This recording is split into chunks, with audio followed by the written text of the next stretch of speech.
Prayante chasya karmani justa evatmanishvare. Hare Krishna,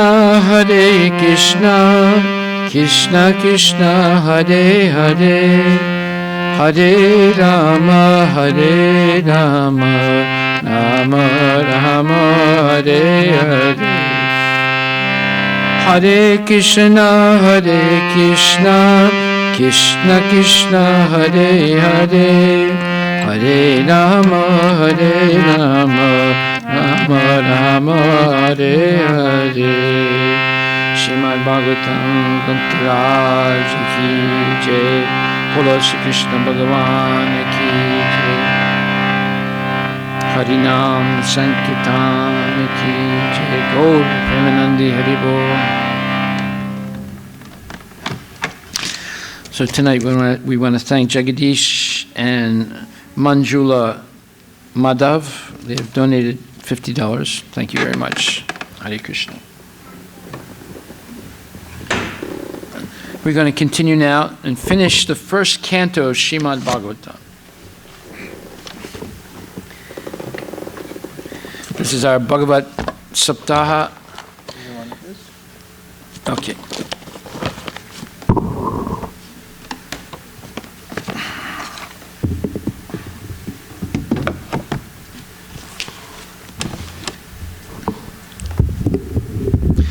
Of course, it's impossible to cover the entire Bhagavatam in 7 days.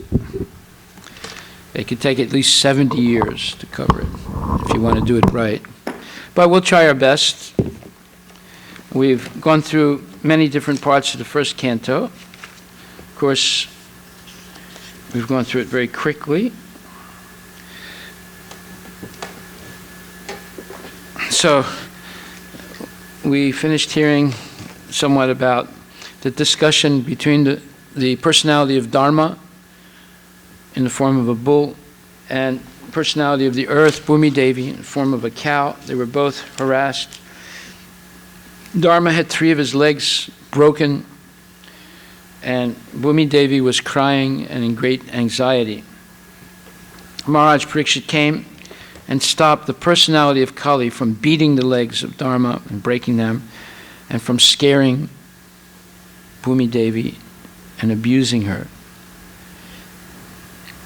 When the personality of Kali saw that King Parikshit was ready to kill him, he surrendered to the king and begged him not to kill him and to give him some place to live in his kingdom.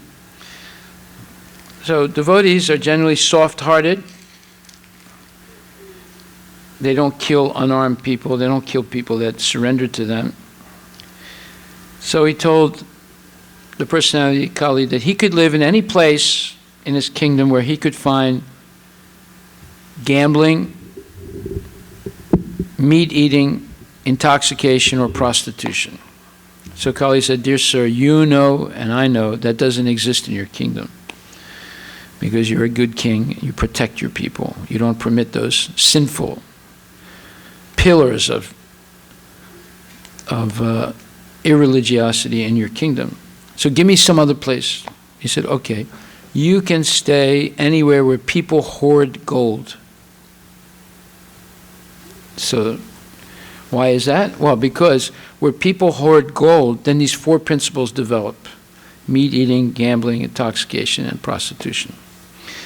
So what did Maharaj Parikshit do? He gave Kali a place to stay, but he immediately went out throughout his kingdom and he organized massive Sankirtan Yajna, congregational chanting of holy names of Krishna, Hare Krishna, Krishna Krishna, Hare Hare, Hare Ram, Ram Ram, Hare, a massive distribution of Mahaprasad. He organized many great festivals of the holy name of Krishna with katha, just like we're having katha right now, and chanting, and the nice prasadam. And this way he protected his kingdom from the onslaught of Kali. But unfortunately, once this age progressed, the leaders deteriorated, the leaders of society. They were no longer the caliber of Maharaj Parikshit. And they began to hoard gold and along with gold came falsity. The gold standard is cheating.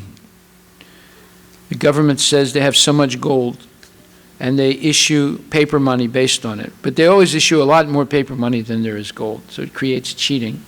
Eventually the money becomes devalued because they print more than there's gold. People lose faith in it, and then things become overpriced.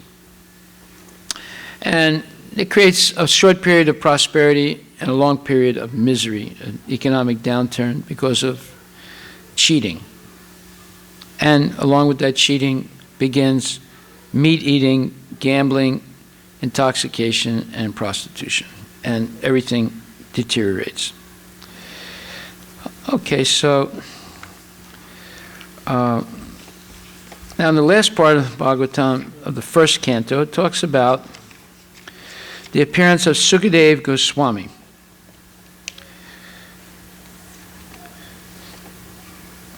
So King Parikshit felt actually contrite for the act that he had committed. He had gone to the sage and asked him for water. The sage was in a deep meditation. King Parikshit became a little upset, so he took a dead snake and wrapped it around the neck of the sage while he was in meditation. Then the sage's son, named Shringi, saw this, and he felt very discouraged that the king had done such a horrible thing to his father. Although his father himself did not take any offense at what the king did, but the boy was not well trained by his father. He had not really been trained up to be a brahmana like his father. He was influenced by rajasic and tamasic qualities, and he had learned a few things from his father, so he knew how to curse. So he made a Brahminical curse. He knew how to make a curse, but he didn't know how to retract it. So he made the curse and he couldn't retract it. He didn't have that knowledge. But Maharaj Parikshit did not become upset because the boy cursed him. He could have counteracted the curse very easily. He was an extremely powerful king and a great devotee. But he accepted it as some kind of divine indication, and he accepted full responsibility. The curse was that he would die in 7 days, and he would die by the snake bite, by a snake bite of a poisonous snake that could fly through the air. The snake was Takshaka. It was a very dangerous snake. In those days there were flying snakes like birds. They would fly through the air and bite someone. So the king asked this question, what should I do now that I know I'm going to die? And I only have 7 days to live. So he was told by a company of sages that the best thing he could do was to hear this Srimad Bhagavatam uninterrupted for 7 days. And he should hear it from a pure soul.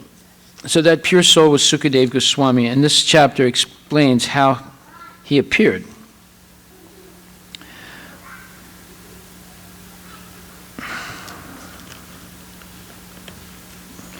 So Maharaj Parikshit is speaking.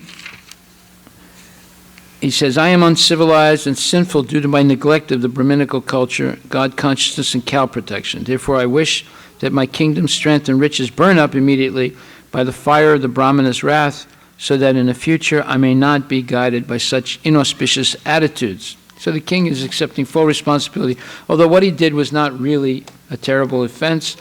The person he did it to did not get offended, but the boy who was infected with bad qualities overreacted.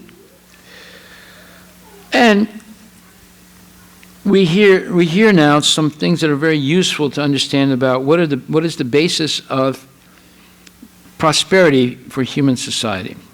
Progressive human civilization is based on Brahminical culture. Brahminical culture, as we explained before, is equanimity of the mind, not being troubled by success or failure, by self-control, being able to control the senses and the mind, keep them engaged in the service of Krishna. One controls the senses and the mind not by meditating on nothing or on the tip of the nose, but by meditating on how to please Krishna and using that as an impetus to actually go to progressive, acts of devotion under the guidance of bona fide spiritual authorities, then one can control the mind and the senses. That's Brahminical culture. So God consciousness, so these three things guarantee the progressive human civilization. That is, Brahminical culture, God consciousness, and protection of cows. All economic development of the state by trade, commerce, agriculture, and industries must be fully utilized in relation to the above principles. Otherwise, all so-called economic development becomes a source of degradation. Cow protection means feeding the Brahminical culture, which leads towards God consciousness, and thus perfection of human civilization is achieved. The age of Kali aims at killing the higher principles of life, and although Maharaj Parikshit strongly resisted the dominion or domination of the personality of Kali within the world, the influence of the age of Kali came at an opportune moment, and even a strong king like Maharaj Parikshit was induced to disregard the Brahminical culture due to a slight provocation of hunger and thirst. That's the influence of Kali. Even a great personality like Maharaj Parikshit, he made a mistake due to a feeling of hunger and thirst. He wasn't able to control his mind, and he put this snake, a dead snake, around the neck of the Brahmin. In other words, disrespected a Brahmin.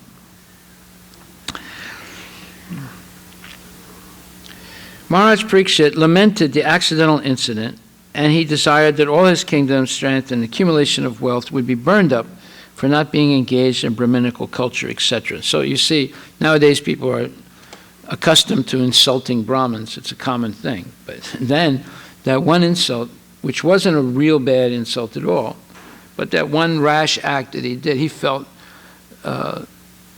culpable to the point that he was ready to lose everything. He felt so bad about it because there was great respect for Brahminical culture previously.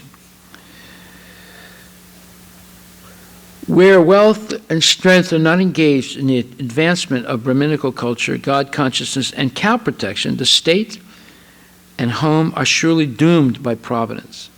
If we want peace and prosperity in the world, we should take lessons from this verse. Every state and every home must endeavor to advance the cause of Brahminical culture for self-purification.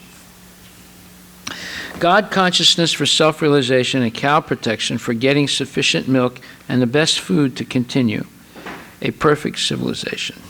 So the cow is absolutely important for economic and health, economic welfare and health welfare. Milk is the perfect food for improving the finer tissues of the brain so that we can understand higher order concepts.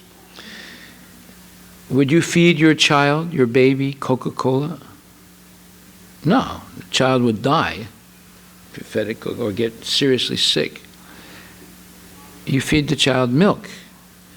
And if it's milk from cows that have been treated with love and affection, then milk has a special quality to it. Has a different taste, has a different quality. And when that milk is drunk, it improves our ability to understand our relationship with God. It changes the influence on this body from tamasic, rajasic to sattvic. Okay, so milk is considered the best food to continue a perfect civilization. So while the king was thus repenting, he received news of his imminent death, which would be due to the bite of a snake bird, occasioned by the curse spoken by the sage's son. The king accepted this as good news, for it would be the cause of his indifference toward worldly things. Well, that's because he had been trained progressively throughout his life. He has the illustrious grandfathers, the Pandavas, and father, Aswatthama, son of Arjuna, and mother Uttara. So he's coming from a very exalted family of devotees, and therefore, when he saw that there's no hope, he didn't become despondent. He was happy, because this would give him an opportunity to be indifferent to worldly things and focus completely on understanding Krishna. So real happiness is achieved by spiritual existence or by cessation of the repetition of birth and death. One can stop the repetition of birth and death only by going back to Godhead. In the material world, even by attaining the topmost planet, Brahmaloka, one cannot get rid of the conditions of repeated birth and death. But still, we do not accept the path of attaining perfection. The path of perfection frees one from all material attachments, and thus one becomes fit to enter into the spiritual kingdom. Therefore, those who are materially poverty-stricken are better candidates than those who are materially prosperous. Maharaj Parikshit was a great devotee of the Lord and a bona fide candidate for entering into the kingdom of God, but even though he was so, his material assets as the emperor of the world were setbacks to perfect attainment of his rightful status as one of the associates of the Lord in the spiritual sky. As a devotee of the Lord, he could understand that the cursing of the Brahmana boy, although unwise, was a blessing upon him, being the cause of detachment from worldly affairs, both political and social. Samika Muni, which was the Brahmin, the father of that boy, Shringi, also, after regretting the incident, conveyed the news to the king as a matter of duty so that the king would be able to prepare himself to go back to Godhead. Samika Muni sent news to the king that foolish Shringi, his son, although a powerful Brahmana boy, unfortunately had misused his spiritual power by cursing the king unwarrantedly. The incident of the king's garlanding the Muni was not sufficient cause for being cursed to death. But since there was no way to retract the curse, the king was informed to prepare for death within a week. Both Samika Muni and the king were self-realized souls. Samika Muni was a mystic and Maharaj Parikshit was a devotee. Therefore, there was no difference between them in self-realization. Neither of them was afraid of meeting death. Maharaj Parikshit could have gone to the Muni to beg his pardon, but the news of imminent death was conveyed to the king with so much regret by the Muni that the king did not want to shame the Muni further by his presence there. He decided to prepare himself for his imminent death and find out the way to go back to Godhead. The life of a human being is a chance to prepare oneself to go back to Godhead or to get rid of the material existence. The repetition of birth and death. Thus, in the system of Varnashram Dharma, every man and woman is trained for this purpose. In other words, the system of Varnashram Dharma is known as Sanatana Dharma, or the eternal occupation. The system of Varnashram Dharma prepares a person for going back to Godhead, and thus a householder is ordered to go to the forest as Vanaprastha to acquire complete knowledge and then to take sannyasa prior to his inevitable death. Parikshit Maharaj was fortunate to get a 7-day notice to meet his inevitable death, but for the common man there's no definite notice, although death is inevitable for all. Foolish men forget this sure fact of death and neglect the duty of preparing themselves for going back to Godhead. They spoil their lives in animal propensities to eat, drink, be merry, and enjoy. Such an irresponsible life is adopted by the people in the age of Kali because of sinful desire to condemn Brahminical culture, God consciousness, and cow protection, for which the state is responsible. The state must employ revenue to advance these 3 items and thus educate the populace to prepare for death. The state which does so is the real welfare state. The state of India should better follow the examples of Maharaj Parikshit, the ideal executive head, than to imitate their materialistic states which have no idea of the kingdom of God, the ultimate goal of human life.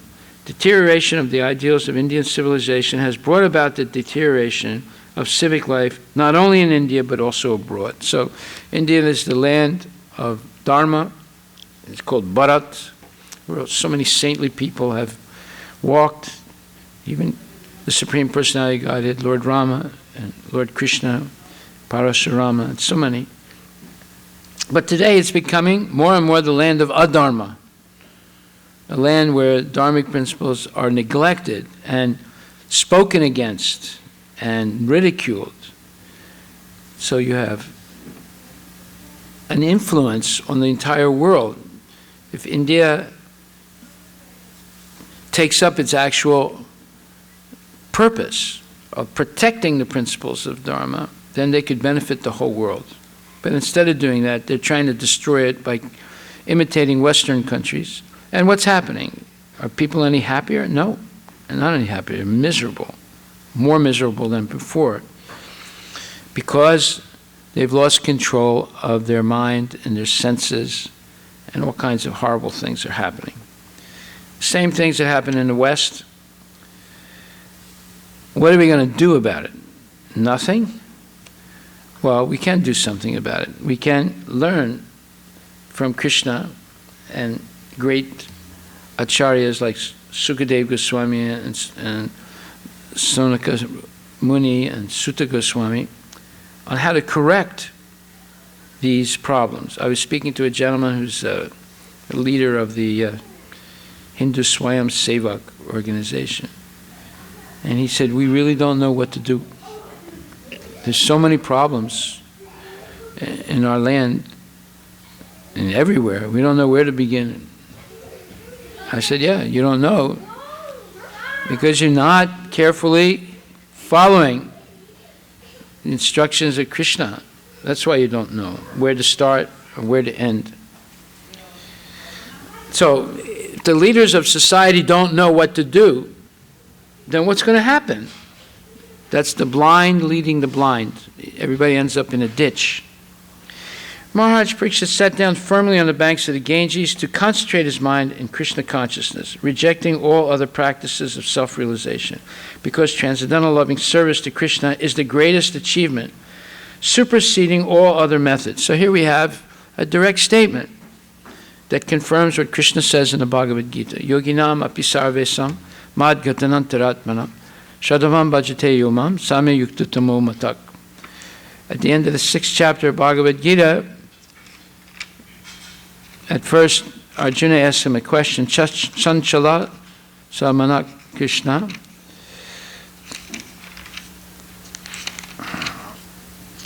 He says,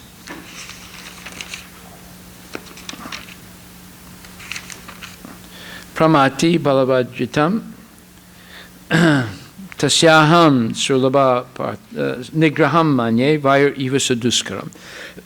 He says, O Krishna, my mind is restless, turbulent, obstinate, and very strong. O Krishna, and to subdue it, I think, is more difficult than controlling the wind. Well, you can't control the wind. Was the United States able to control Hurricane Katrina? No. They have the most powerful army in the world. They couldn't stop this hurricane from destroying an entire American city.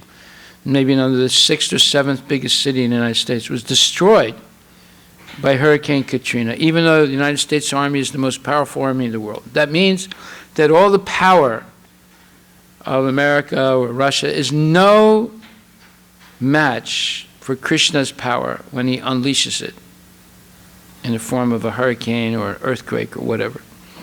So Arjuna is saying, my mind is like that hurricane. I can't control it. So Krishna says, Sri Bhagavan Uvacha Samsayam Mahag Baho Manodur Nigraham Manak Chalam Abhyasena Tukonteya Vairagena Chigriyate. He says, Lord Krishna said, O mighty armed son of Kunti, it is undoubtedly very difficult to control the restless mind, but it is possible by suitable practice and by detachment. So what is that suitable practice? And what does he mean by detachment? The difficulty of controlling the obstinate mind as expressed by Arjuna is accepted by the personality of Godhead, Sri Krishna. But at the same time, he suggests that by practice and detachment, it is possible to control it. What is that practice? In the present age, no one can observe the strict rules and regulations of placing oneself in a sacred place, focusing the mind on the supersoul, restraining the senses and mind, observing celibacy, remaining alone, etc. In other words, no one can actually do this in Kali Yuga. By practice of Krishna consciousness, however, one can engage in 9 types of devotional service to the Lord. The first and foremost of such devotional engagements is hearing about Krishna. Shravanam Kirtanam Vishnu, Smaranam Padasevanam, Archanam Vandanam Sakyam Dasyam, Atma Nivedanam. So, devotional service begins by Shravanam, hearing about Krishna from bona fide authorities, not from upstart so-called intellectuals or academics. They have nothing to say of value about Krishna other than to mislead people. But genuine authorities, acharyas, and pure devotees of the Lord, sincere servants of the Lord, they can talk about Krishna, but whatever they say, they base it on the revealed Shastra, such as Bhagavad Gita and Srimad Bhagavatam. Therefore, what they say has some meaning to it.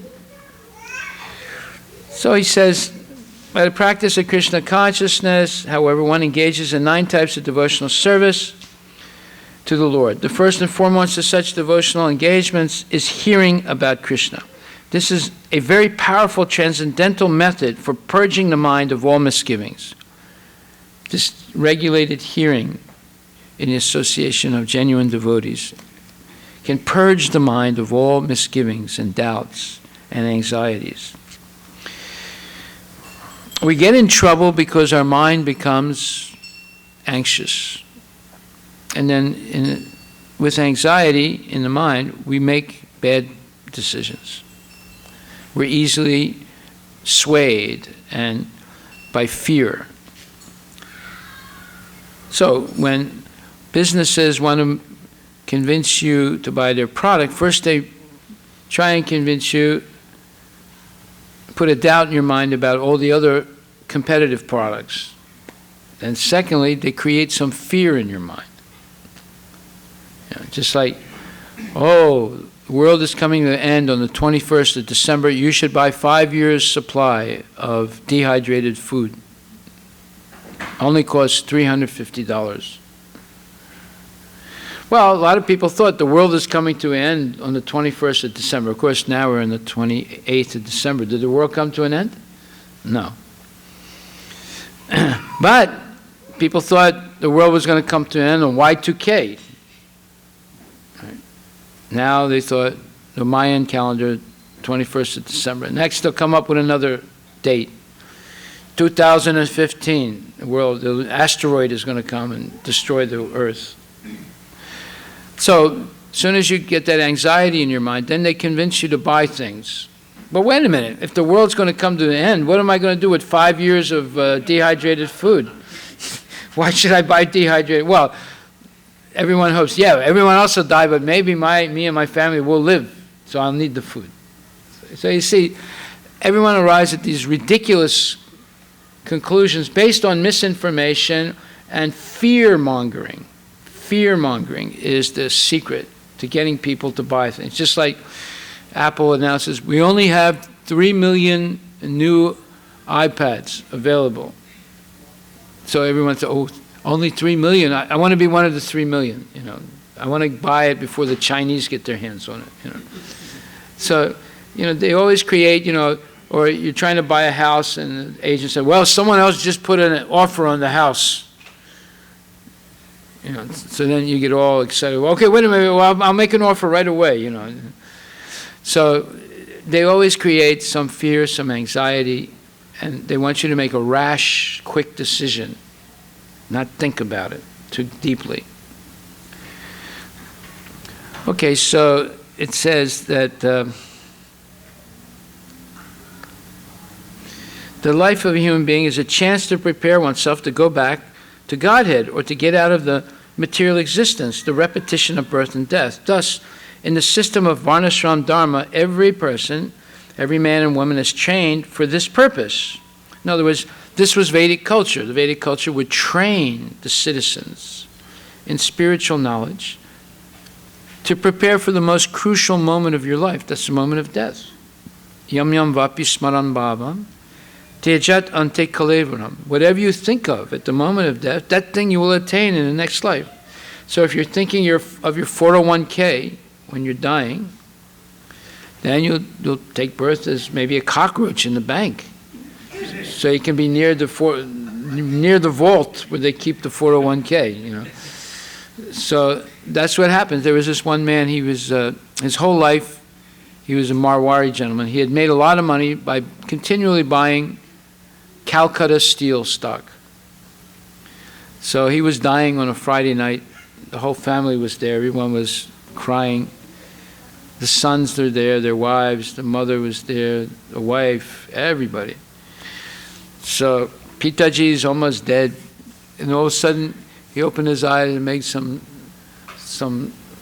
symbol like that he wanted to say something. So everyone brought their ears really close to Pitaji to hear what he was going to say. And he sort of raised his head a little bit from the bed, and with the last gasp of life, he said, "Monday morning, buy Calcutta Steel stock." And he died. Now, what do you think happened to Pitaji? He took birth as a rat in Calcutta Steel factory. So he could continue that attachment with Calcutta Steel, because that was the last thing he was thinking about, Calcutta Steel. It sounds funny, but believe me, it's the truth. It's very, very sad. People born in the land of Bharat, the land where Ram roamed around and Krishna, and they concentrate on Calcutta Steel or Bollywood movies or outsourcing or I don't know, whatever. They're not thinking about Krishna anymore.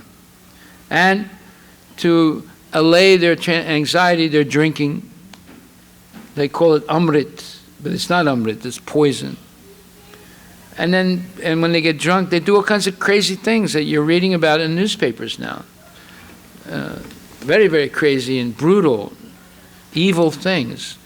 And they're seeing all kinds of rubbish movies, Bollywood nonsense. And they're making money on real estate.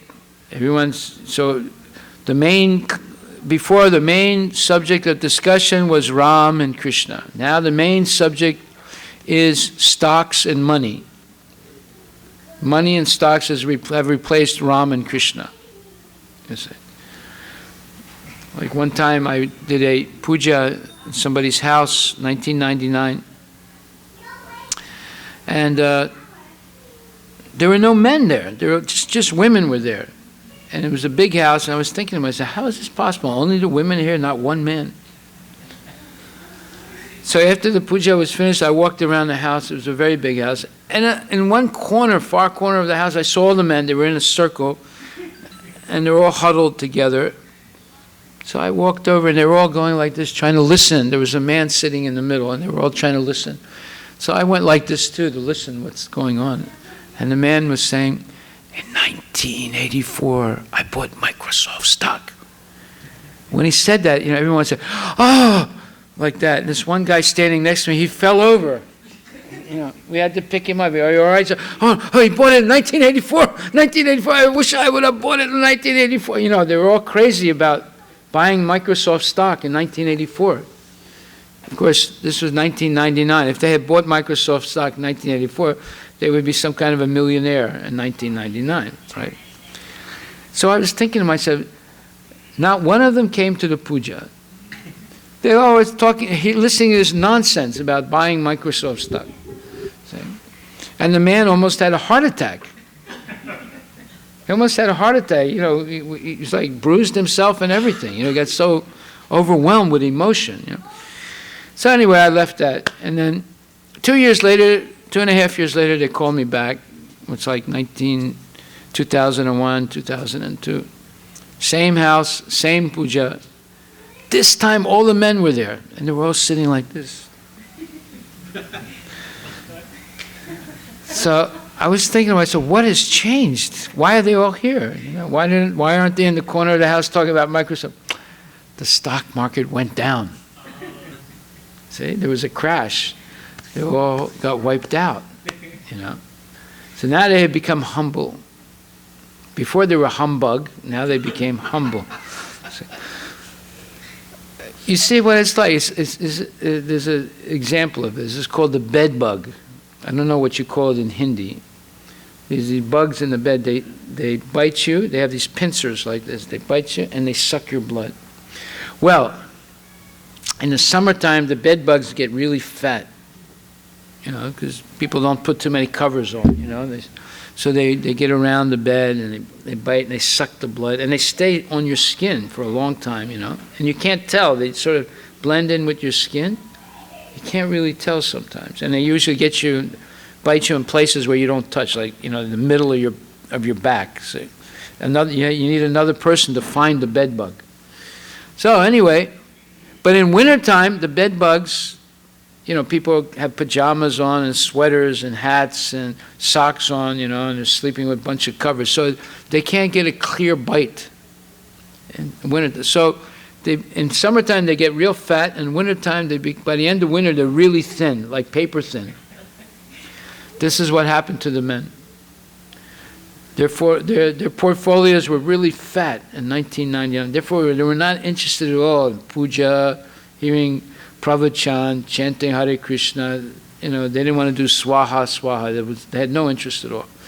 But in 2002, their portfolios had shrunk like this. Maybe they were minus, right? Now they were all humble. And I said, yes. And I said, and material life is full of misery. Everyone said, they were all in agreement with everything I said. So this is a very, very sad situation, you say, because the spirituality is not meant for material development. So if someone can develop materially without doing puja, then they give up the puja. Or if someone thinks, by doing puja I will get materially wealthy, and they do some puja and they get a little wealthy, then they say, I'm going to continue doing puja. But that's not the purpose of doing Vedic yagyas or puja. In fact, this is explained in the 18th chapter, 6th verse, where Krishna says,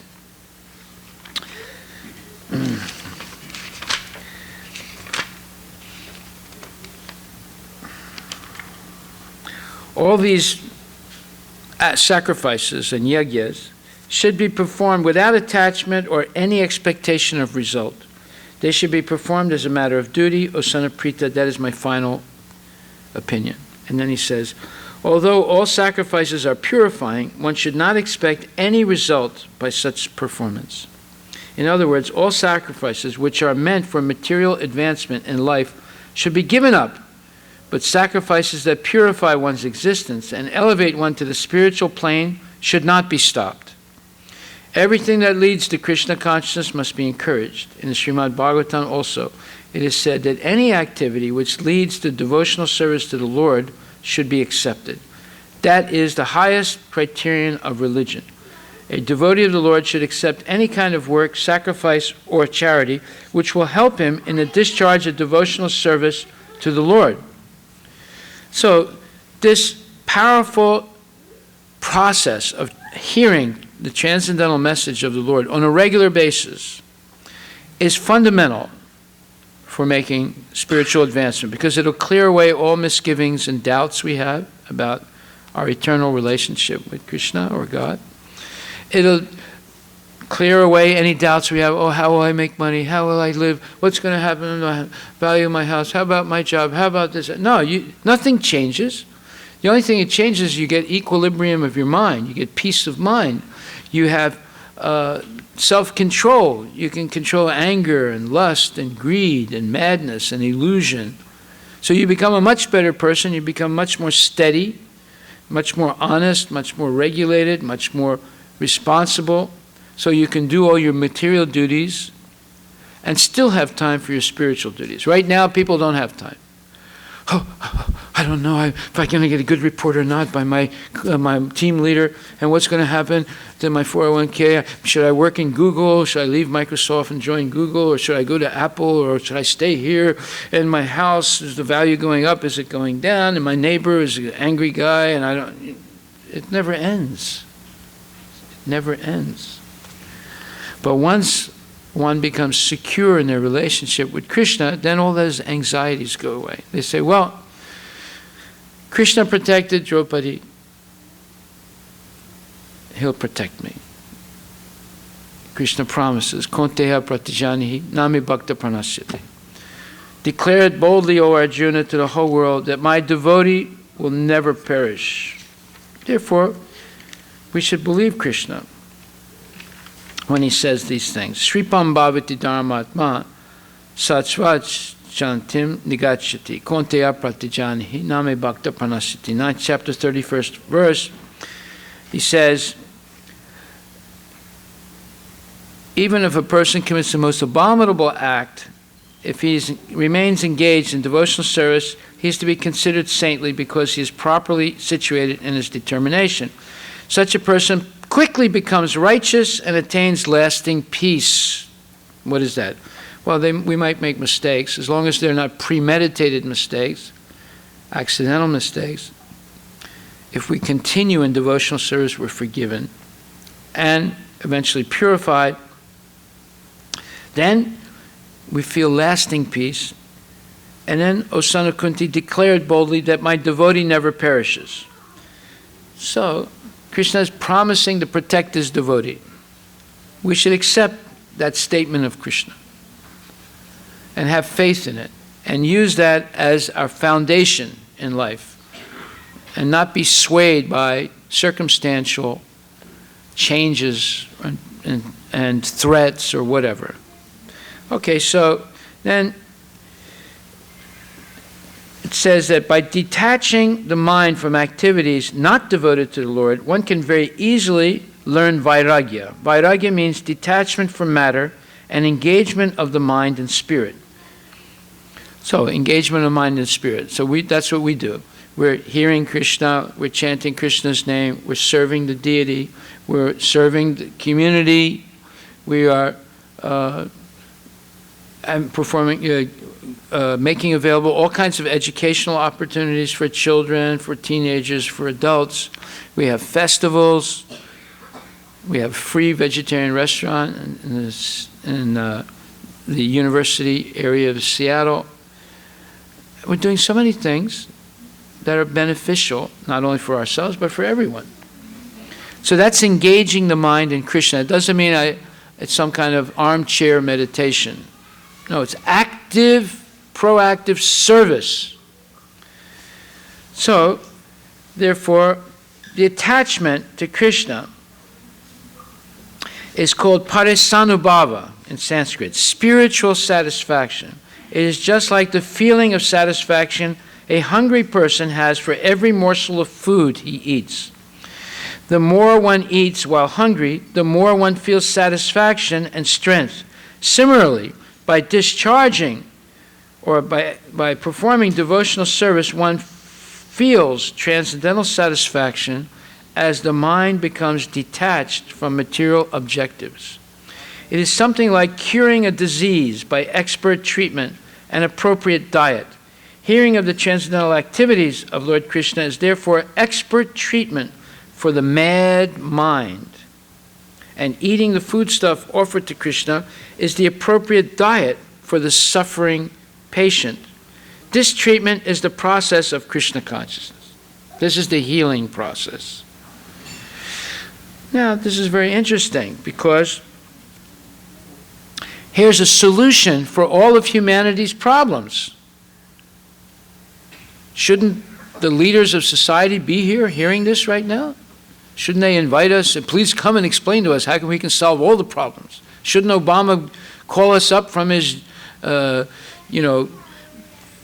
Force One airplane and say, Prabhu, come right away to the White House. I need to have a solution. They just elected me. I don't know what to do. All I know is how to raise taxes and borrow money from the Chinese. Come and give me another idea. No, they don't call us. They're not interested. They don't want to hear about stop eating meat. They like to eat meat. They don't want to hear about stop smoking. He likes to smoke.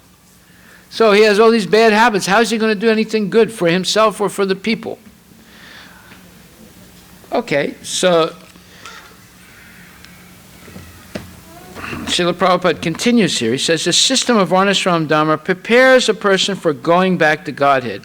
And thus, a householder is ordered to go to the forest as vanaprastha to acquire complete knowledge and then to make sannyas prior to his inevitable death. So, in other words, we don't tell a newly married person, go to the forest to prepare yourself for death. No. Once one is married, the children are grown up, educated, and they're married, and the husband and wife mutually agree, then they begin to voluntarily downsize.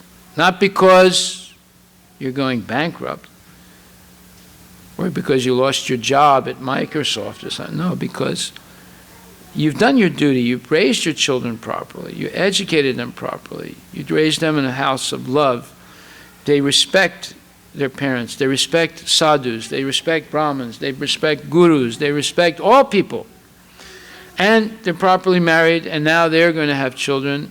But you gave them the value system by which they can live a spiritual life and a material life without becoming infected or victimized.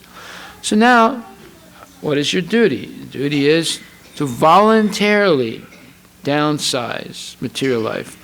And what's recommended for couples at that, once they hit 50, 55, 60, to go on pilgrimage, go on parikram to holy places together. And in those holy places, get the association of holy persons and bathe in the Ganga, bathe in the Narmada, bathe in the Godavari, see holy places, hear the discourses of saintly persons, and not be attached to staying in one place, but move around like that from holy place to holy place, like Sita and Ram did when they were in the forest, right? And you become gradually detached from home and hearth, and not being worried all the time. Who's going to cut the grass? Call the electrician. Fix the plumbing. We have to pay the property tax. The neighbor threw a bag of stool into our garden. Call the police. It's unending. It's unending, see? But no, you become detached. And then gradually when a husband is strong enough and the wife agrees, wife goes back to her children or stays in a holy place, and the husband takes sannyas. And then he becomes a mendicant preacher. But it has to be by mutual agreement. It can't be that the husband leaves the wife and she's all upset. It has to be, she has to agree. They both have to be spiritually advanced at that point, where they understand that now there's just a few years left, let us completely dedicate ourselves to Krishna. Sometimes it's not necessary to separate, but it's a good idea. It's traditional in the Vedic culture. Okay, so this was the purpose of Vedic Varnashram or Vedic Sanatan Dharma. And the Maharshis, the Maharishis, who were the kings, they were not just kings, they were great spiritually elevated persons who understood the responsibility they had of not only maintaining order in the society, but also educating the people for going back to Godhead. So they organized the society so it was easy to become Krishna conscious. And by performance of regular yajna, all the necessities of life were easily available because they protected cows, they respected Brahmins, and they practiced God consciousness. So nature, the devas, who control nature, who are the mandated agents of Lord Krishna, they cooperated with the people. There wasn't Hurricane Katrina or the tsunami. There was regulated rainfall, usually at night, and during the day it was nice and sunny, so all the plants were growing. Trees were full of fruits, the cows were full of milk, the grass was very good, the rivers were clean. The rivers and the mountains were throwing up gold and jewels. The oceans were throwing up jewels onto the beaches. People didn't have to go 1 mile underground in the coal mine. They didn't have to do any of this. And nature was friendly. Why? Because people were dharmic. They were following principles of religion. So everything was very nice. The cows had so much milk that they were fertilizing the land as well as giving milk to the people. And that milk was real amrit. It improved, like sometimes people come up to me, Prabhu, you have some herb for the brain. My mind is like fog. My kid can't understand math. You have some food to improve his brain. Well, wait a minute. The food is, oh no, I'm lactose intolerant. Give me Coca-Cola or coffee, I can drink that. I can't drink milk. Well, this lactose intolerance that's coming from sometime in life, one took a lot of antibiotics and completely destroyed the intestinal flora. Therefore, you can't digest milk. But that can be corrected. It's not an irreversible condition. This lactose intolerance is a type of curse in Kali Yuga for sinful people. So therefore, their brain is not able to understand higher order things. The brain is always in anxiety with lactose intolerance. But those things can all be corrected. Every sickness can be healed if a person is willing to take good advice. And when they don't take good advice, then they go deeper into the hole of anxiety and sickness. In fact, anxiety is one of the major causes of sickness. It's one of the major causes. And secondly is overindulgence, and third is uncleanliness. These are the three real causes of sickness. Okay, so now the state must employ revenue in advance to advance these three items, that is, God consciousness, cow protection, and Brahminical culture, and thus educate the populace to prepare for death. The state which does so is the real welfare state. The state of India should better follow the examples of Maharaj Parikshit. See, now Prabhupada, he wrote this 50 years ago, right? He's saying the state of India should better follow the examples of Maharaj Parikshit instead of following the examples of Maharaj Karl Marx or Maharaj Sigmund Freud or Maharaj Charles Darwin. Better follow Maharaj Parikshit. These other people are all foreigners anyway. Why are they following them when you have your own acharyas and great personalities? See?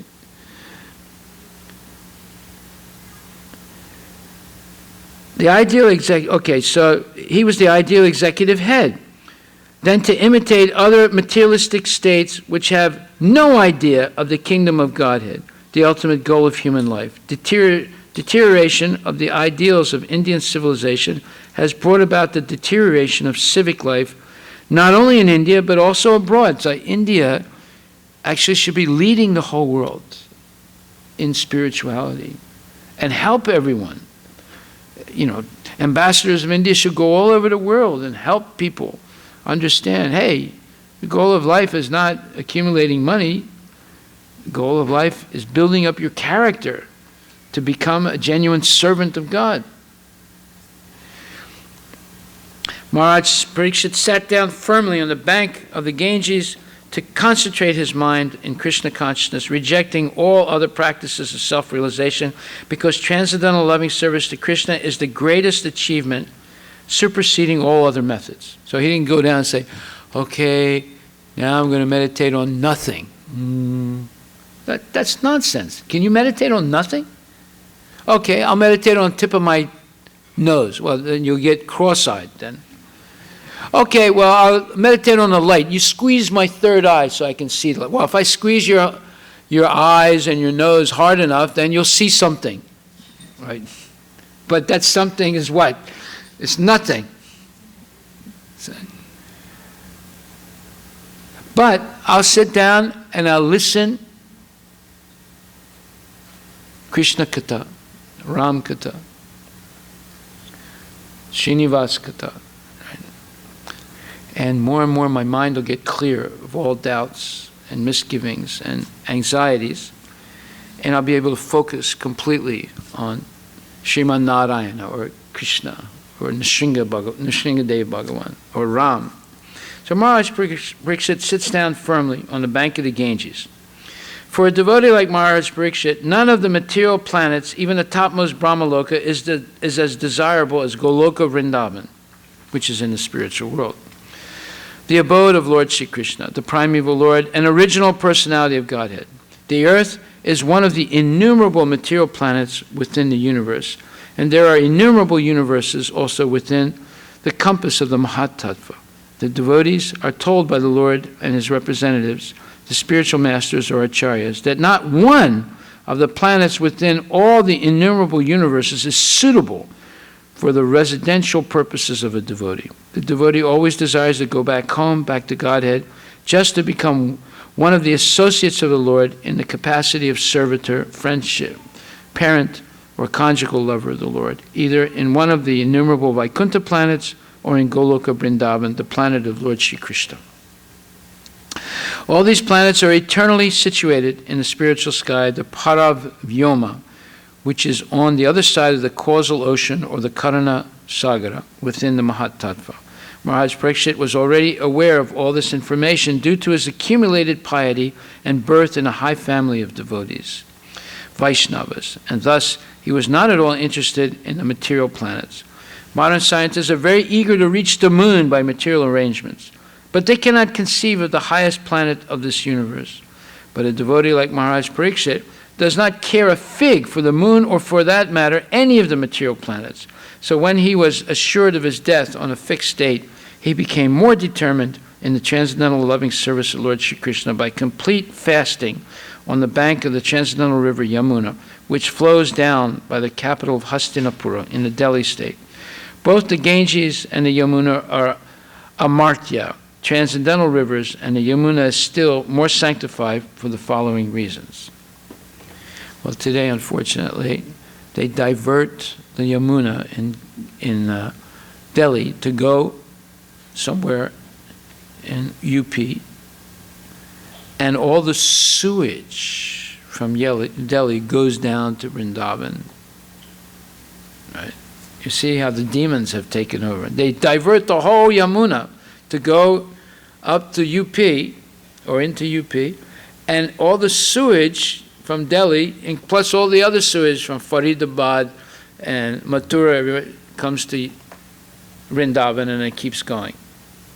You see what the demons have done. This is technology. This is how they use their technology. Do they have any respect? No respect at all. So what's happening in Delhi where they divert the Yamuna? Well, you're reading about it in the newspaper, right? All kinds of horrible, rubbish things are happening there. What do you expect? If the people just say, oh, that's great, oh, wonderful, we're sending all the Yamuna to UP and our stool to Vrindavan. Oh, that sounds great. Well, who made that idea up? So this idea of diverting an entire river and sending the sewage downstream is very nasty.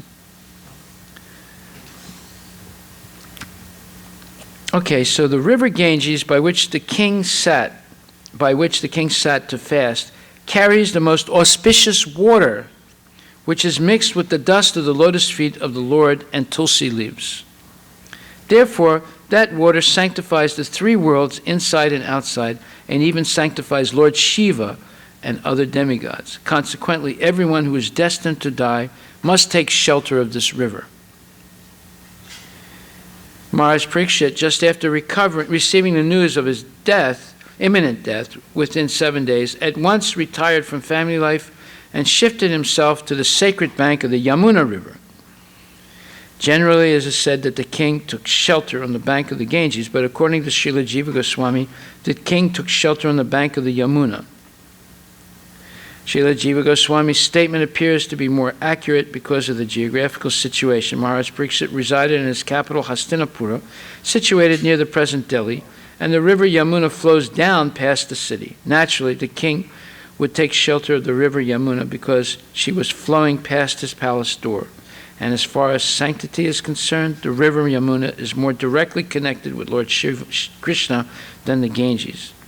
The Lord sanctified the river Yamuna from the very beginning of his transcendental pastimes in this world.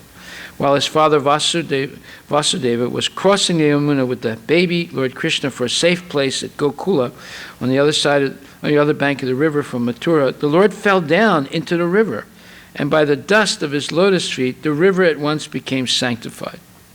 Now this sanctified river, they're diverting it and sending sewage. Does that make sense? Do they have any sense of what they're doing? No. They've gone crazy. It is especially mentioned here in that Maharaj Parikshit took shelter of that particular river, which is beautifully flowing, carrying the dust of the lotus feet of Lord Krishna mixed with tulsi leaves. Lord Krishna's lotus feet are always besmeared with the tulsi leaves, and thus, as soon as his lotus feet contact the water of the Ganges and the Yamuna, the rivers become at once sanctified. The Lord, however, contacted the river Yamuna more than the Ganges. According to Varaha Purana, as quoted by Srila Jiva Goswami, there is no difference between the water of the Ganges and the Yamuna, but when the water of the Ganges is sanctified 100 times, it is called Yamuna. Wow. Similarly, it is said in the scriptures that 1,000 names of Vishnu are equal to one name of Rama, and 3 names of Lord Rama are equal to one name of Krishna. Rama, Rama, Rameti, and so forth, right? But also, 3 names of Rama is equal to one name of Krishna, and one name of Rama is equal to 1,000 names of Lord Vishnu. So now you know why we chant Hare Krishna, Krishna Krishna, Hare Hare, Hare Rama, Rama Rama, Hare Hare. Now we can understand why we do that. Because the purifying effect of chanting the names of Krishna and Rama are much greater than bathing thousands of times in the Ganges. Okay, so thus the king, the worthy descendant of the Pandavas, decided once and for all and sat on the Ganges bank to fast until death and give himself up to the lotus feet of Lord Krishna, who alone is able to award liberation. So, freeing himself from all kinds of associations and attachments, he accepted the vows of a sage. The water of the Ganges sanctifies all the 3 worlds, including the gods and the demigods, because it emanates from the lotus feet of the personality of Godhead Vishnu. Lord Krishna is the fountainhead of the principle of Vishnu Tattva, meaning all the Vishnu incarnations, and therefore shelter of his lotus feet can deliver one from all sins, including an offense committed by a king unto a brahmana. Maharaj Parikshit therefore decided to meditate upon the lotus feet of Lord Sri Krishna, who is Mukunda, or the giver of liberation of all description. The banks of the Ganges or the Yamuna give one a chance to remember the Lord continuously. Maharaj Parikshit freed himself from all sorts of material association and meditated upon the lotus feet of Lord Krishna, and that is the way of liberation. To be free from all material association means to cease completely from committing any further sins. To meditate upon the lotus feet of the Lord means to become free from the effects of all previous sins. The conditions of the material world are so made that one has to commit sins willingly or unwillingly. And the best example is Maharaj Parikshit himself, who was a recognized sinless, pious king, but he also became a victim of an offense, even though he was ever unwilling to commit such a mistake.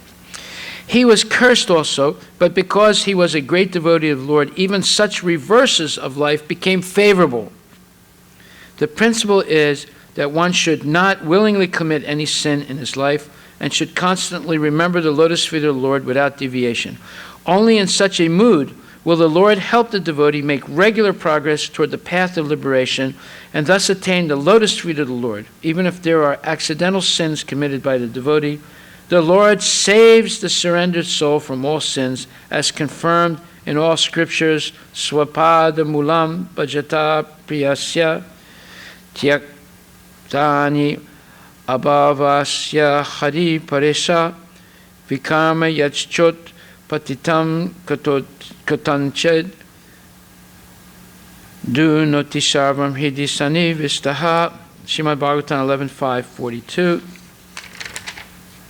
which says that even if there's an accidental fall down of a devotee, the Lord saves the surrendered soul from all sins, as confirmed there. And also, sarvadharmam parityaja mamekam saranam vraja aham tvam sarvapapipya moksisyami masucha. Krishna says to Arjuna, give up all your fabricated dharmas, Hindu dharma, Christian dharma, Muslim dharma, this dharma, that dharma, and surrender unto me. In return, I will protect you from all sinful reactions incurred while you're performing devotional service. Therefore, you have nothing to worry about, nothing to hesitate about, and nothing to be anxious for. Masucha. So why does he say this? I will protect you from all sinful reactions incurred.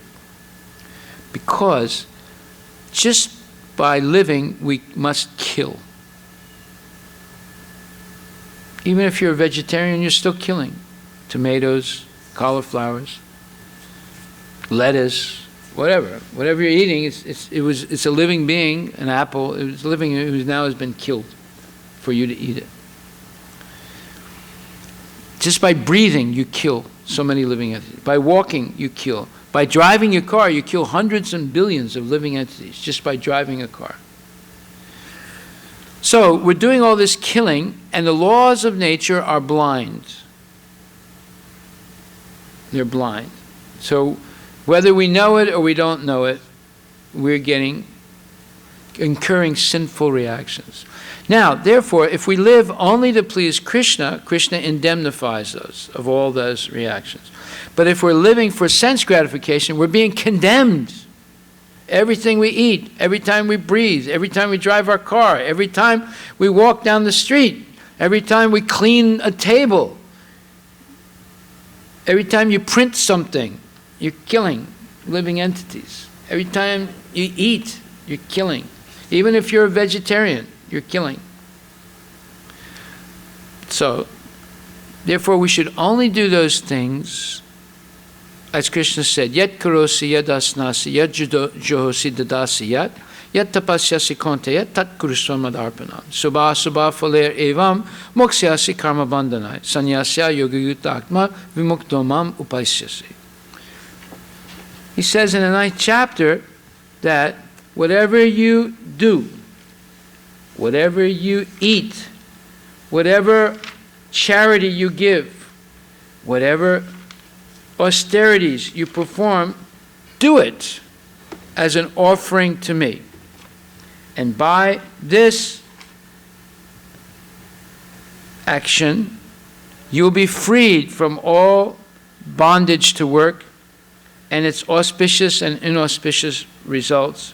With your mind fixed upon me, in this principle of renunciation, you will be liberated and come to me. Shishiradha Nilamadava Kija.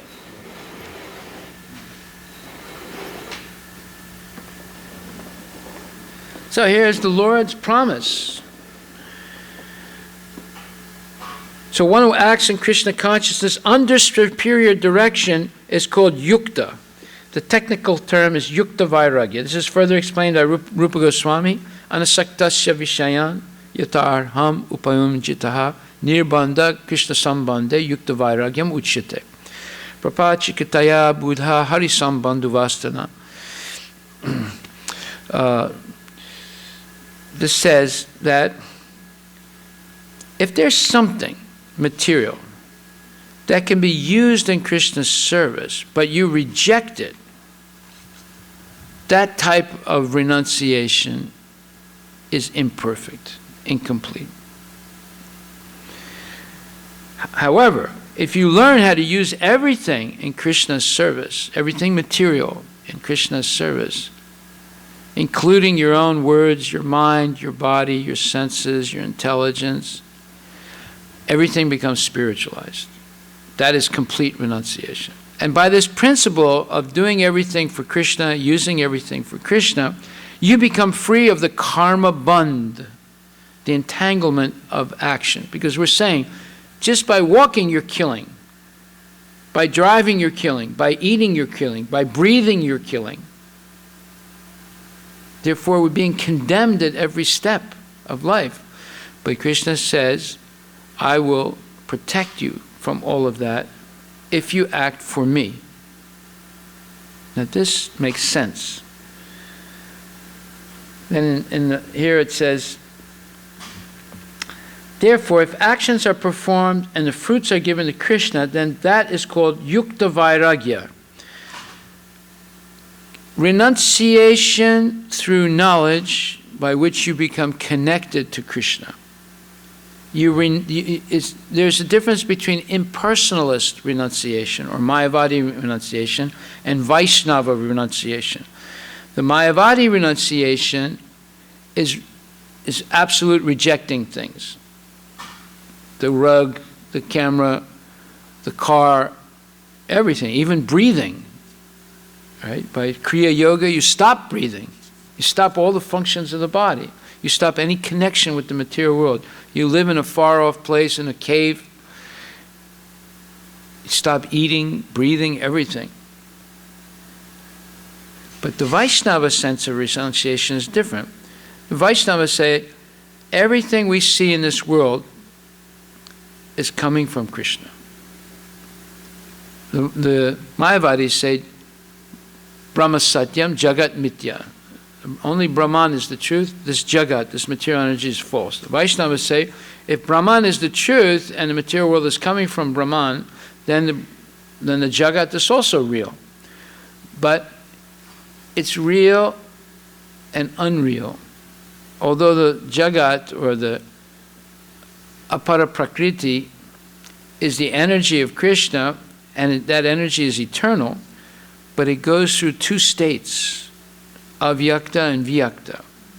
So when it's unmanifest, we're illusioned by it. We don't see it anymore. Just like you look at your bank account one day, you have $100 in the bank. You look next week, there's zero. You get illusioned by what happened to my money. Where's my money? And you lose your self-confidence. When you had money in the bank, you were self-confident. Now you lose your self-confidence. Then you say, well, I'll try and get some money anyway. So you put your credit card in the ATM machine, and the ATM machine keeps the credit card. Now you're really in anxiety, right? Okay, so that's material nature. One day you have something, next day it's disappeared. It's not there anymore. One day you love someone, the next day they're dead. You see them going into an oven. And you say, my God, what's going on here? I love this person. Why did they die? I don't want them to die. I did one funeral one day. The wife tried to jump into the oven. We had to stop her. Of course, in one sense, that's not a bad thing. It's called sati, right? But she still had responsibilities, had kids and so forth, so we stopped her. Because she was saying, what's the use of living? My husband is dead. What am I going to do? My whole life centered around my husband. Now he's gone. He's not, that's the body that I loved, and they're putting the body in the oven. And then once they close the door, that's it. I'll never see him again. That's material nature. It's bewildering. The energy is eternal, but all the forms are not eternal. The spiritual energy is different. It's eternally manifest. It never disappears. It's never destructs or defigures. It's always permanent and expanding. So we're less bewildered in spiritual energy, and we're continually bewildered in the material energy. Okay, so therefore at the end, the devotee becomes liberated, and this liberation is also specified. By this liberation, he has not become one with the Brahma Jyoti, but rather enters into the planet of the Supreme Lord. It is clearly mentioned here, Mam Upaisyasi. He comes to me, back home, back to Godhead. There are 5 different stages of liberation, and here it is specified that the devotee who has always lived his lifetime here under the direction of the Supreme Lord, as stated, has evolved to the point where he can, after quitting this body, go back to Godhead and engage directly in the association of the Supreme Lord. Anyone who has no interest but to dedicate his life to the service of the Lord is called a sannyasi. So the sannyasi is not the dress. It's not the danda, right? It's what's going on in here. That's sannyasi. Sannyasi means that he or she has dedicated life to the service of the Lord. So, sannyasi. Would you say Goda Devi or Andal is a sannyasi? Yes. Well, in the true sense of the word. Everything here and everything in her life was all dedicated to Ranganath. Nobody else. That was it. That mentality is sannyas.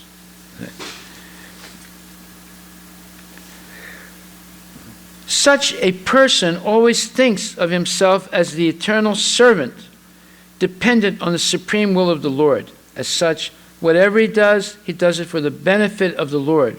Whatever action he performs it as service to the Lord. He does not give serious attention to the fruitive activities, or activities meant for a personal result, or prescribed duties mentioned in the Vedas. No, you do Sani Puja, do this puja, do that puja, this puja gives you that, this puja gives you this. He's not interested in those things. He's not interested in pujas for material benefit. He's interested in offering devotional service for the pleasure of Krishna without expecting any return.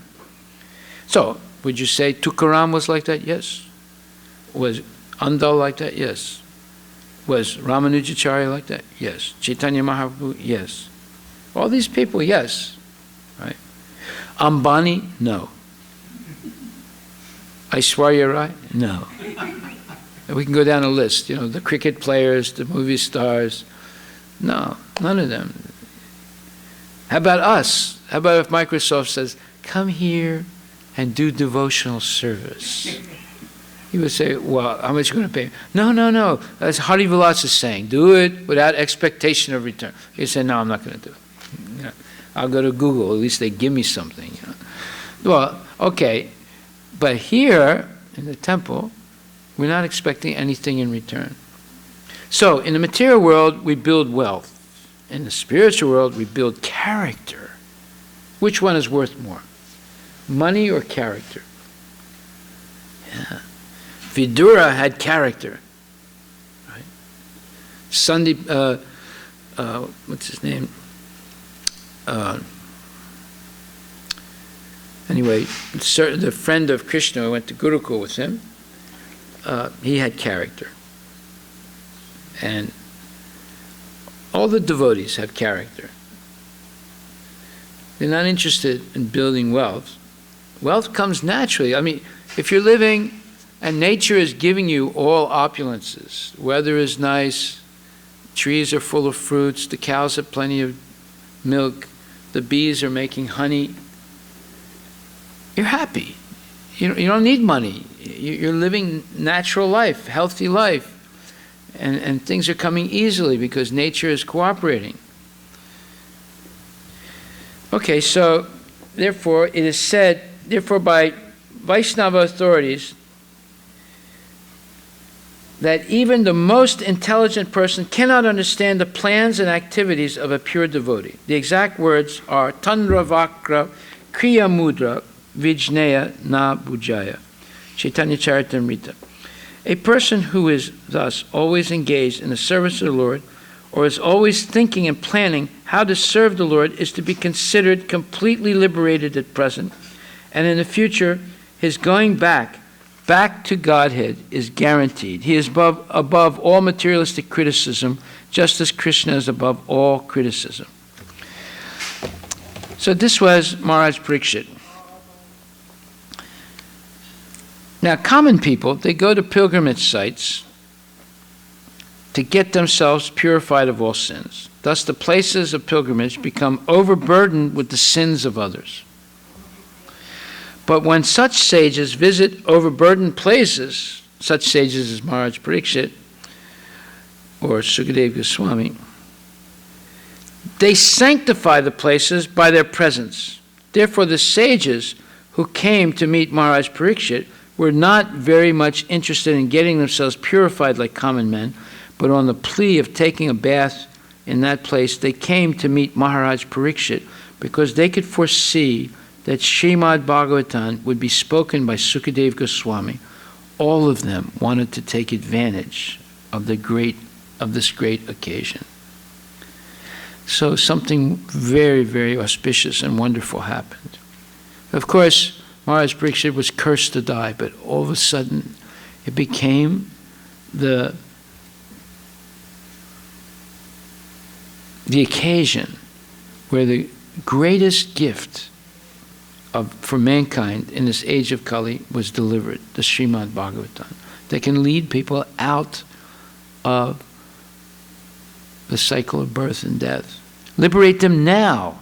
You don't have to die first and then be liberated. You're liberated now by learning the value of devotional service and in Krishna's service. So from different parts of the universe there arrived great sages like Atri, Chayavana, Saradvan, Aristanemi, Brigu, Vasista, Parasara, Visvamrita, Angira, Parasarama, Uttaya, Indra Pramada, Idma Vahu, Medatiti, Devala, Aristasena, Bharadvaja, Gotama, Pipalada, Maitreya, Orva, Kavasa, Kumbhayoni, Dvaipayana, and the great personality Narada. They all came to hear Srimad Bhagavatam. That's how great this literature is. That's how great this message is that Sukadeva Goswami, that all these greatest sages in the universe came. And now there's a description of each one of these sages. There were also many other saintly demigods, kings, and special royal orders called Arunadayas, a special rank of Rajarsis from different dynasty of sages. When they all assembled together to meet the emperor, Parikshit, he received them properly and bowed his head to the ground. After all the rishis and others had seated themselves comfortably, the king, humbly standing before them with folded hands, told them of his decision to fast until death. Any decision, however important, should be confirmed by some authority, spiritual authority, that makes the matter perfect. This means that the monarchs who ruled the earth in those days were not irresponsible dictators. They scrupulously followed the authoritative decisions of the saints and sages in terms of Vedic injunctions. Maharaj Parikshit, as a perfect king, followed the principles by consulting the authorities even up to the last days of his life. The fortunate king said, "Indeed, we are the most grateful of all the kings who are trained to get favors from the great souls. Generally, you sages consider royalty as refuse, in other words, garbage, to be rejected and left in a distant place." Yes, they're pounds and pence people, so why should saintly people associate with kings? However, the Supreme Personality of Godhead, the controller of both the transcendental and mundane worlds, has graciously overtaken me in the form of a Brahmana's curse. Due to my being too much attached to family life, the Lord, in order to save me, has appeared before me in such a way that only out of fear I will detach myself from the world. Now, this is a sincere person speaking. Very realistic. What he's saying here is very real. Maharaj Parikshit, although born in a family of great devotees, the Pandavas, and although securely trained in transcendental attachment for the association of the Lord, still found the allurement of mundane family life so strong that he had to be detached by the plan of the Lord. Such direct action is taken by the Lord in the case of a special devotee. Maharaj Parikshit could understand this by the presence of the topmost transcendentalists in the universe. The Lord resides with his devotees, and therefore the presence of the great saints indicated the presence of the Lord. The king therefore welcomed the presence of the great rishis as a mark of favor of the Supreme Lord. O Brahmanas, just accept me as a completely surrendered soul, and let Mother Ganges, the representative of the Lord, also accept me in that way, for I have already taken the lotus feet of the Lord into my heart. Let the snake bird, or whatever magical thing the Brahmana created, bite me at once. I only desire that you all continue singing the deeds of Lord Vishnu. As soon as one is given up completely unto the lotus feet of the Supreme Lord, he is not at all afraid of death. The atmosphere created by the presence of great devotees of the Lord on the bank of the Ganges and Maharaj Parikshit's complete acceptance of the Lord's lotus feet were sufficient guarantee to the king for going back to Godhead. He thus became absolutely free from all fear of death. Again, offering obeisances unto all you Brahmanas, I pray that if I should again take my birth in the material world, I will have complete attachment to the unlimited Lord Krishna, association with his devotees, and friendly relations with all living beings. So he's saying, if I have to take birth again, I promise you this time, I will be always engaged in Krishna's service. I'll be attached to him as my life and soul. I'll associate with his devotees only, and I'll keep friendly relationship with all living beings. That a devotee of the Lord is the only perfect living being is explained herein by Maharaj Parikshit. A devotee of the Lord is no one's enemy, although there may be many enemies of a devotee. A devotee of the Lord does not like to associate with non-devotees, although he has no enmity with them. He desires association with the devotees of the Lord. This is perfectly natural because birds of the same feather mix together. And the most important function of a devotee is to have complete attachment for Lord Shri Krishna, the Father of all living beings. As a good son of the Father behaves in a friendly way with all his other brothers, so also the devotee of the Lord, being a good son of the Supreme Father, Lord Krishna, sees all other living beings in relation with the Supreme Father. He tries to bring back the upstart sons of the Father to a saner stage and to get them to accept the Supreme Fatherhood of God. Maharaj Parikshit was certainly going back to Godhead, but even if he were not to go back, he prayed for a pattern of life which is the most perfect way in the material world. A pure devotee does not desire the company of a personality as great as Brahma, but he prefers the association of a petty living being, provided he's a devotee of the Lord. So it said, Shri Krishna, it says, Hari Guru Vaishnava, Bhagavad Gita. The devotee prays that I always associate with Hari, the Supreme Personality of Godhead, Krishna, Guru, and saintly persons, and Vaishnavas, and Bhagavad Gita. This is what I want in my life. So, in perfect self-control, Maharaj Parikshit sat down on a seat of straw, with straw roots facing the east, placed on the southern bank of the Ganges, and he himself faced the north.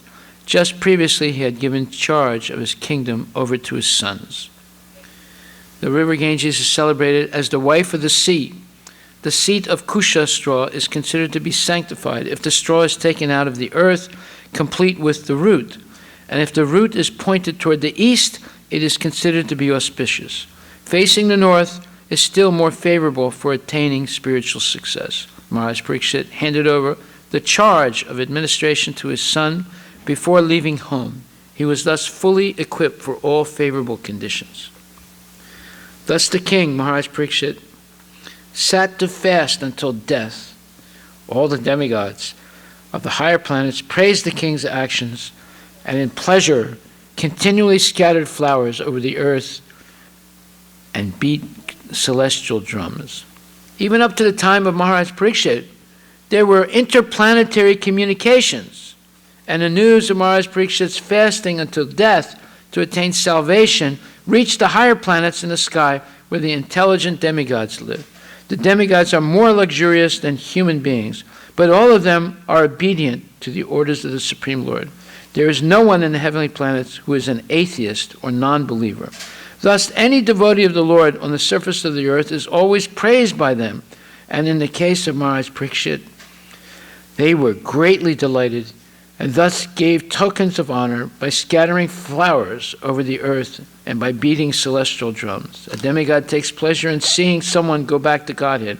He is always pleased with a devotee of the Lord, so much so that by his Adi-Daivic powers, he may help the devotees in all respects, and by their actions, the Lord is pleased with them. There is an invisible chain of complete cooperation between the Lord, the demigods, and the devotee of the Lord on earth. Now, this is confidential knowledge. Today, you have a lot of people interested in ufology,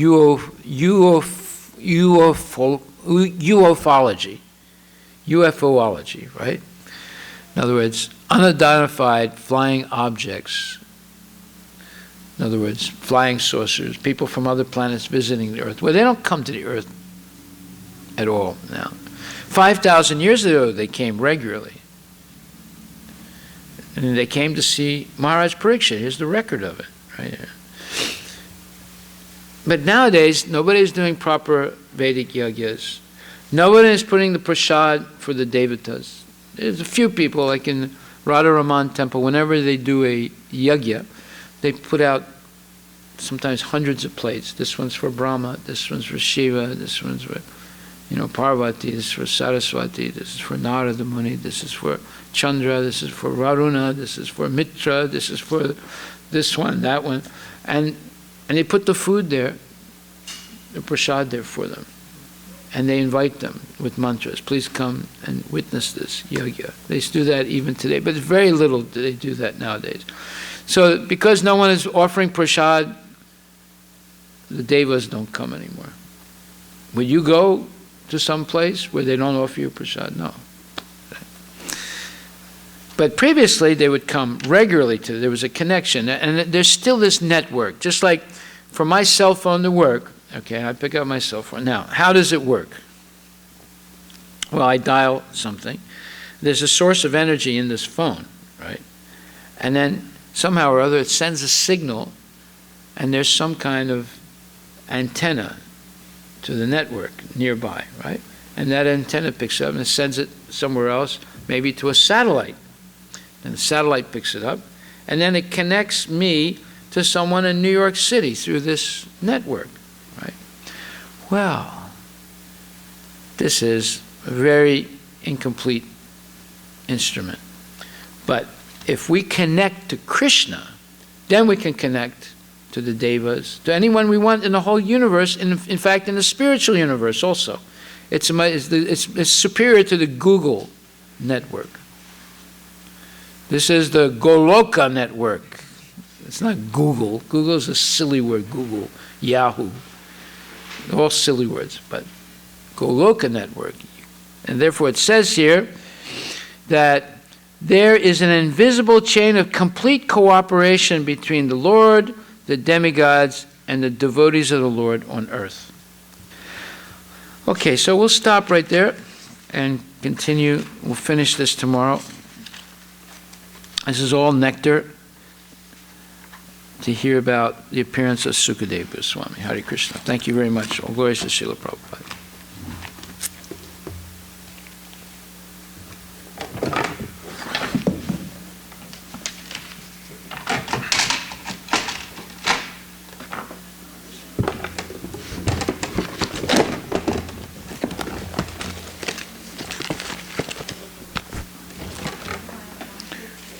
Yeah.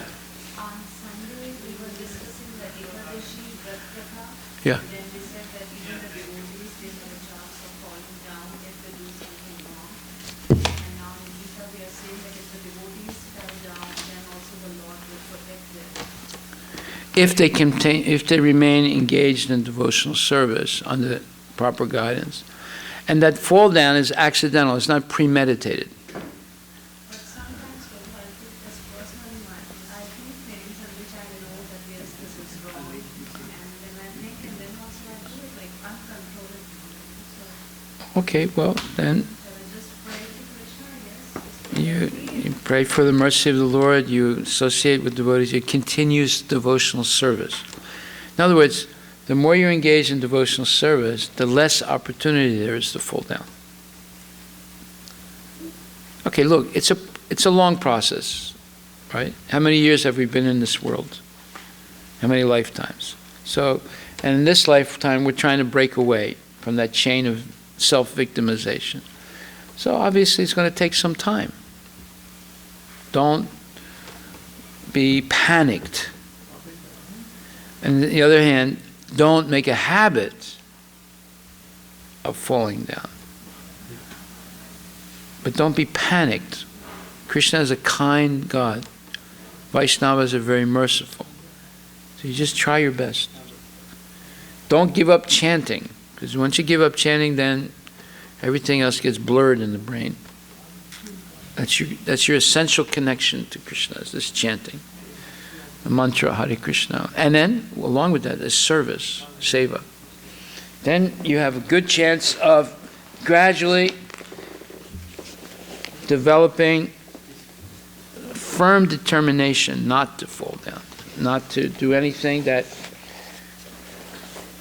jeopardizes your relationship to Krishna and Guru and Krishna. So it's all pleasure, believe me.